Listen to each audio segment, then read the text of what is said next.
नमस्कार दोस्तों, मैं हूं आपका दोस्त डॉक्टर दर्शन बांगिया, गिल्ड कोच एंड टैरो दातू। 30 डेज हैप्पीनेस चैलेंज की आज हम 27th एक्टिविटी पे पहुंच चुके हैं। अगर किसी भी वजह से आप इस एक्टिविटी पे डायरेक्ट पहुंचे हैं, आपको कहीं से लिंक प्राप्त हुआ है, तो आप इसकी डिस्क्रिप्शन में जाएं। यूट्यूब पे जो डिस्क्रिप्शन दिया होता है उसमें इंट्रोडक्टरी वीडियो के साथ साथ सभी एक्टिविटीज के लिंक दिए हुए हैं। इससे पहले 26 एक्टिविटीज हम शेयर कर चुके हैं।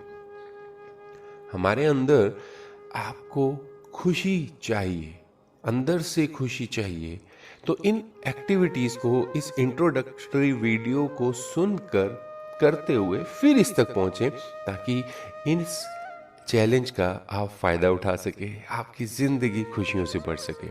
हमारे चैनल को सब्सक्राइब करना ना भूलें और बेल आइकन पे जरूर प्रेस करें, ताकि हमारे फर्दर जो भी पॉडकास्ट या वीडियोस शेयर की जाए उसका जानकारी आप तक पहले पहुंच जाए। तो प्लीज यहीं से शुरुआत कीजिए, आपकी जिंदगी बेहतर से बेहतरीन होती जाएगी। आज की एक्टिविटी है, किसी नई जगह पर होके आइए। वो नई जगह कोई भी हो सकती है।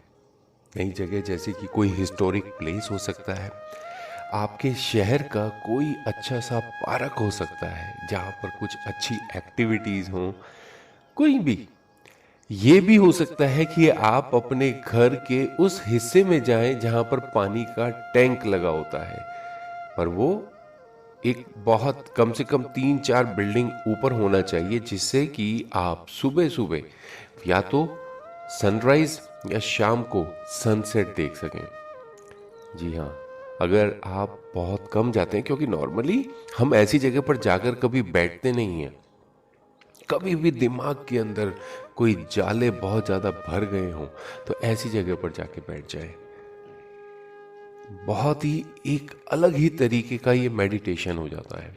हमारे गुरुग्राम में फरीदाबाद जाते हुए रास्ते में एक पहाड़ी पड़ती है, बहुत ही तेज ढलान है। अब तो खैर उस पर नई रोड बन गई है तो उसे काफी स्मूथ कर दिया गया है, पर अदरवाइज गुड़गांव से फरीदाबाद के रास्ते पे एक पहाड़ी पड़ती है। उस जगह से मैं सैकड़ों नहीं हजारों बार निकला हूँगा।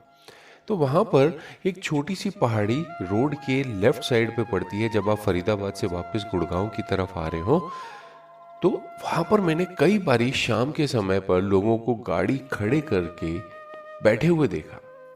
इवन अब तो इतना ज्यादा हो गया है कि वहां पर काफी सारी फैमिलीज वगैरह दिखने लग गई हैं शाम के समय। तो इस एक्टिविटीज की वजह से मैं कल शाम को उस जगह पर गया और वहां पर सनसेट का मजा लेके आया।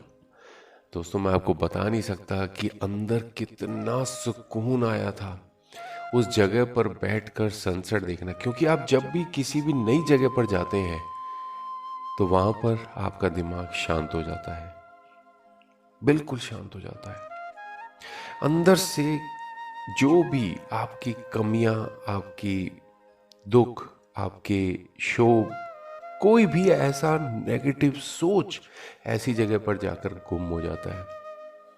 क्यों?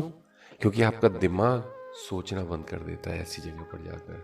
तो जब भी कल को आपको लगे कि दिमाग चुप नहीं हो पा रहा है, उसे आप चुप कराना चाहते हैं, कुछ भी वजह से आप उसे चुप कराना चाहते हैं, शांत कराना चाहते हैं, बहुत ज्यादा बोलता जा रहा है, किसी नई जगह पर जाके बैठ जाइए।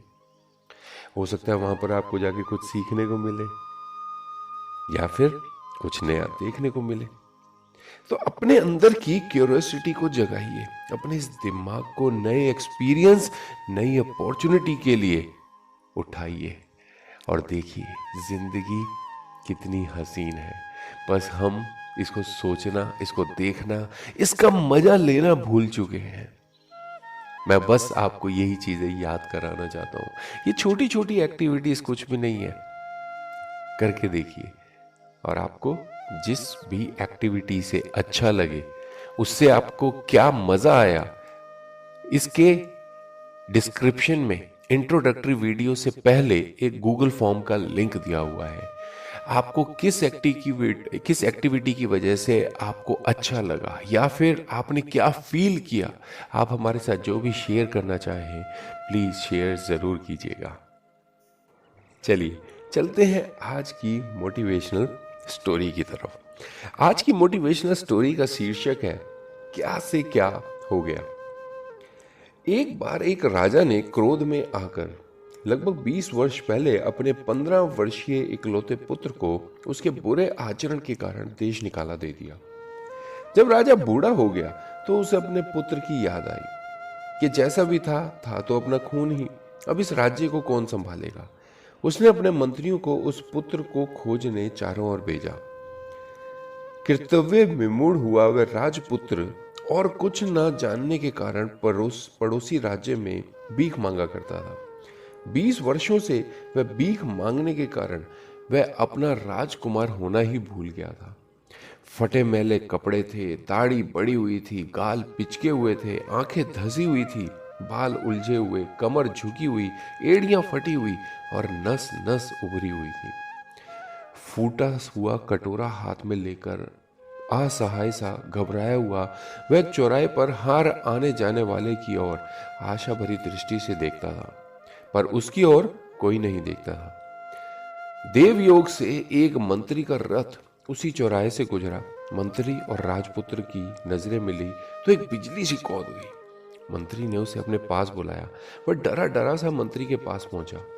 मंत्री के आदेश से सैनिकों ने उसकी कलाई पकड़ी और उसके कपड़े से मैल साफ किया।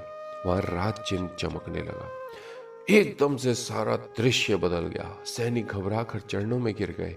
मंत्री भी तुरंत रथ से उतरा और बोला, राजकुमार की जय हो। देखो क्या चमत्कार हुआ। कमर तन गई, छाती फूल गई, आंखें चमकने लगी, चेहरा दमकने लगा, नस नस फड़कने लगी और तन बदन में करंट दौड़ गया। अब सब आने जाने वाले उसकी ओर देखते हैं, पर वह किसी को नहीं देखता है। कटोरा यहां गया, वहां गया, अब कौन जाने। छलांग मारकर रथ पर चढ़ गया और कड़क कर बोला, हमारे स्नान की व्यवस्था हो। क्या से क्या हो गया।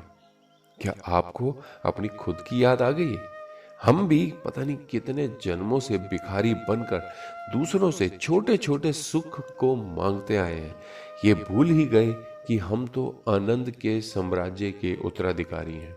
ये आनंद हमारी बपोती यानी कि ये हमारे को मिलना ही चाहिए।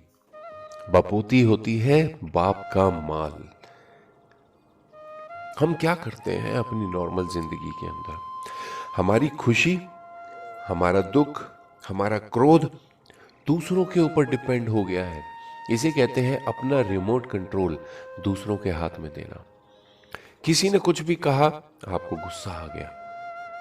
जाते हुए कोई किसी और से बात कर रहा है, कुछ ऐसा बोल गया, आपको गुस्सा आ गया, जबकि आपसे उसने कोई बात की नहीं, आपको कुछ बोला नहीं। किसी को कुछ करते हुए देखा, आपका मन प्रसन्न हो गया। ऐसा क्यों?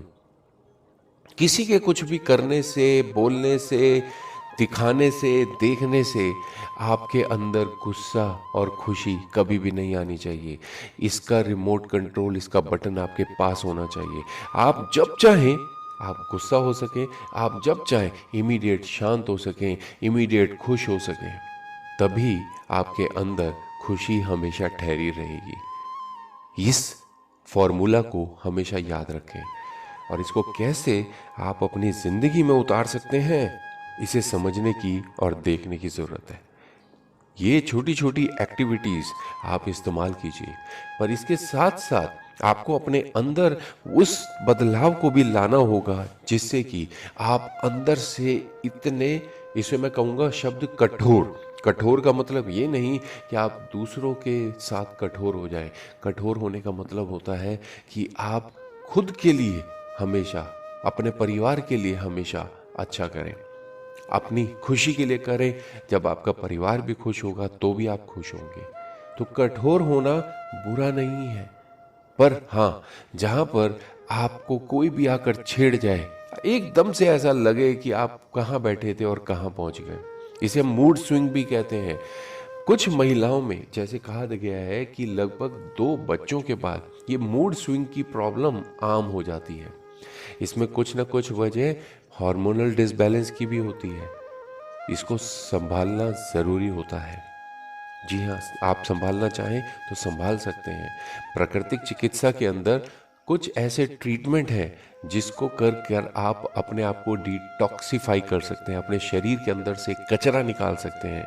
वो कचरा निकलेगा तो शरीर के अंग खुद को ठीक कर सकते हैं। ये एक ऑटोमेटिक सिस्टम है। आप सांस नहीं लेते, सांस अपने आप अंदर ली जा रही है, छोड़ी जा रही है। अगर आप कहते हैं कि आप सांस लेते हैं, तो जब आप सो जाते हैं तो सांस कौन लेता है? आप सिर्फ खाना चबाते हैं, उसके बाद खाने पाचन से लेकर वेस्ट पदार्थ के बाहर जाने तक उसके बीच का सारा प्रोसेस कौन करता है? ये ऑटोमेटिक सिस्टम है। इसको बस उस चीज़ की ज़रूरत है जो इसे चाहिए।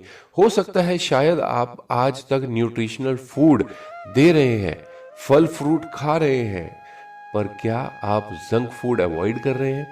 क्या आज तक आपने इस बॉडी की सर्विसिंग की है, क्लिनजिंग की है? शायद नहीं। तो आज ही इस चीज को सोच ले, समझ ले। अगर आपकी उम्र 30 से ऊपर है तो हर साल कम से कम 10 दिन का प्राकृतिक चिकित्सा का ट्रीटमेंट अवश्य लें। बॉडी को डिटॉक्स करें। अगर समय की कमी है तो हम जल्द ही आपके लिए एक प्रोग्राम लेके आ रहे हैं। उसका नाम है मौज, मिरेकल ऑफ जूस फास्टनिंग।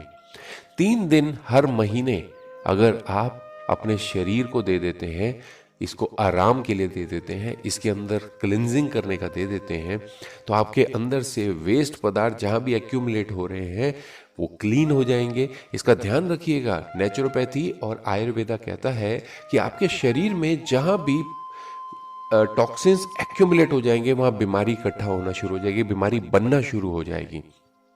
अगर आप उसे हटा देते हैं, रिमूव कर देते हैं, तो आपका शरीर सुधरने लग जाएगा।